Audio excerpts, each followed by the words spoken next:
Welcome back to Mark Holubut's vlog, everyone. Thanks for joining in, and today we have another great channel update. I just can't help but sharing. Obviously, for those of you who saw the last video, we had a Tesla. We took possession of it for a little bit. We had it for about 3 to 4 weeks, and then we decided to actually give it up. With all the comments that you guys mentioned, we do like the performance of the vehicle, but it's that range anxiety that just doesn't quite have me sold yet. And so as great as it was, and the fact that we're rolling into winter time, I can't help but wonder if the cold weather that we're about to roll in on isn't going to have a negative impact. Now, as you guys all know, we had the Mercedes got taken out because of some reckless driver. The Porsche is gone too. Actually, that was written off, and now formally the insurance company has given us the paycheck for the Porsche, and now we'll be looking for another toy to replace that with. However, the Mercedes is out of commission right now, and we've had to drive around in different vehicles. So the Tesla, you know what, decided to let that go. We've now picked up another vehicle that, I guess the question is, could I actually be wrong? You know, I've made previous videos about how bad BMWs were, and in my opinion, how bad they currently are. But could they in fact be getting a little bit better? I know I'm not going to try to choke on my words here, and I know there's lots of problems with the brand, in my opinion. However, we decided to give it another try. So we managed to take possession of this car right here. Right here we have a BMW X2. That's right. This is only the 28i, so it has all-wheel drive. So for driving this in wintertime, and I have to anticipate that we may, because the Mercedes is still out of commission, that it's got all-wheel drive. It's got the 4-cylinder 2-liter turbo engine.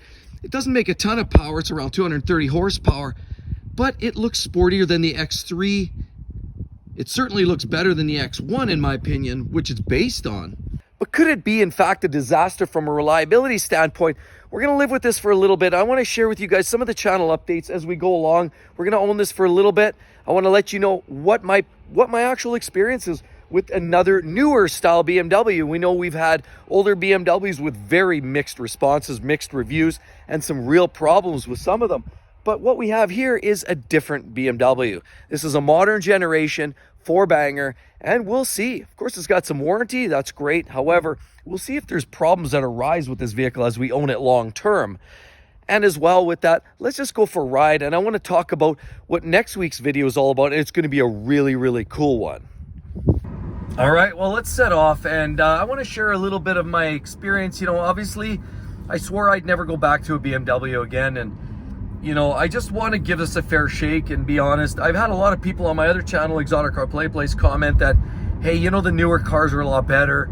And, you know, quit holding on to the past, driving these cars that are 20 years old. And it's not really about that. My experience with BMW has traditionally always been pretty good when their first few years.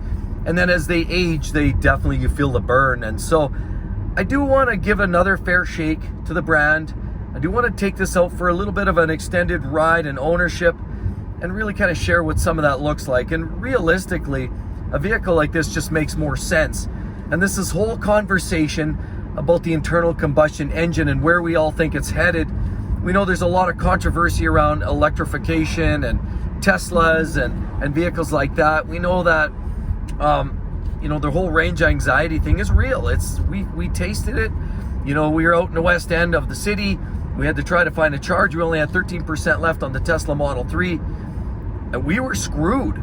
We managed to find a charger. We charged it for a couple hours. We stood around looking like a couple of fools, got enough charge on it to drive the car home, and then at which point we had to leave it charged for the next 2 days because all we had was the 120-volt charger at home. We didn't have the full meal deal and the supercharger capacity. So I don't know if the electrified world is if we're ready, you know, if we're ready for the electrified world. I don't know if we're there yet. I can't see that being the case.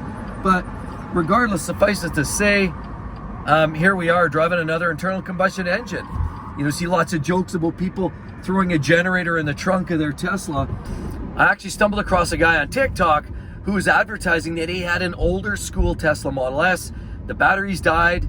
He couldn't get access to the batteries. He actually had to sell the car site basically on scene for virtually pennies on the dollar to a guy that was willing to take the car apart and gain access to give it a temporary charge. Clearly there's some real workarounds and some nuances, and the Tesla is not quite ready, in my opinion. Most electric cars are not quite ready. I don't think the infrastructure is there yet.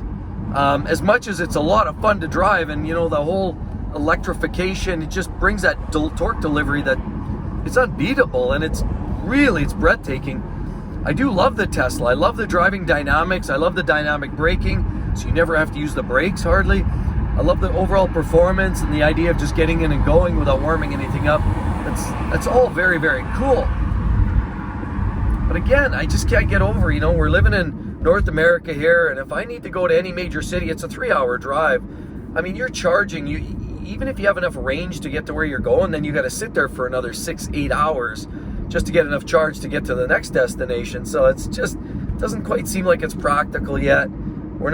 It's just not there. The infrastructure, the grid's not sustaining it yet. And we know that if every Tom, Dick, and Harry and every second owner in the neighborhood had a Tesla, say every second household had a Tesla or an electric car, and they all charged in, I don't care if we're talking smart chargers, because smart chargers aren't the answer either. Smart chargers, all they do is allow you to basically transition your loads. It prioritizes loading, so it'll pick up the extra loading on your charger at night when you're sleeping. But everybody's doing the same thing, right? Everybody's sleeping. Everybody's got their hot tubs and their stoves, ovens, dryers. All that equipment is down at night, and so all their smart chargers are going to run at night. So now the old, you know, the peak demand where you typically see that in a noon to, you know, late afternoon, now is going to shift, and it's going to be a full peak demand throughout the day.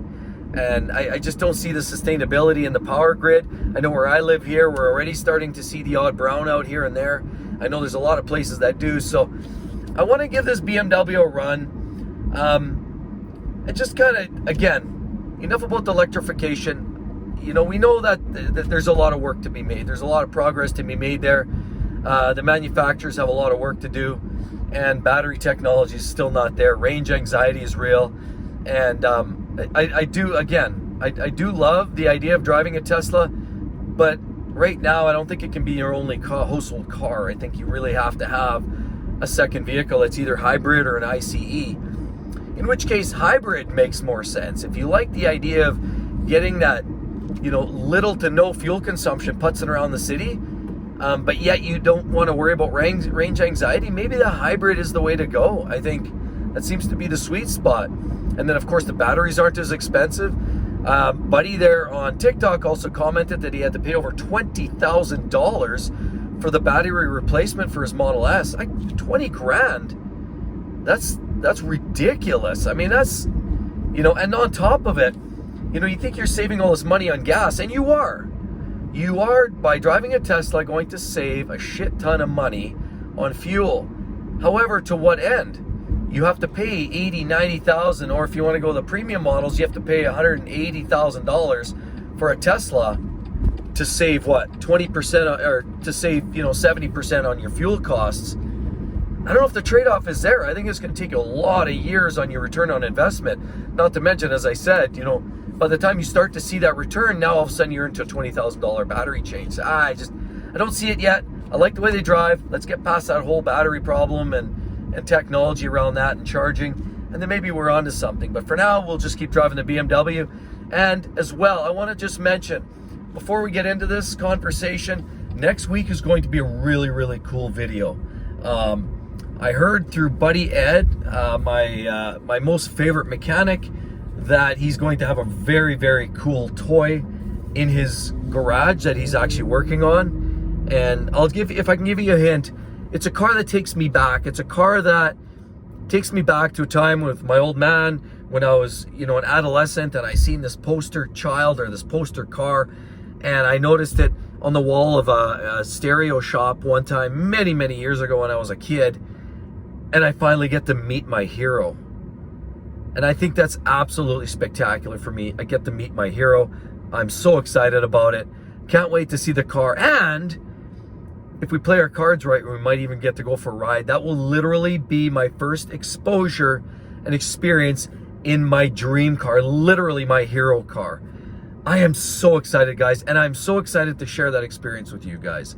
You're definitely going to want to smash that subscribe button, hit that notification bell so you know when that video comes up, and be sure to get on board, because here at Mark Holovitz the Vlog, you're going to love it. I'm telling you. There's lots of channels that paint all these like glamorous pictures, but I'm giving you the real deal. What's it like to live in and around the supercar, high performance, fun car environment? What's it like in the community?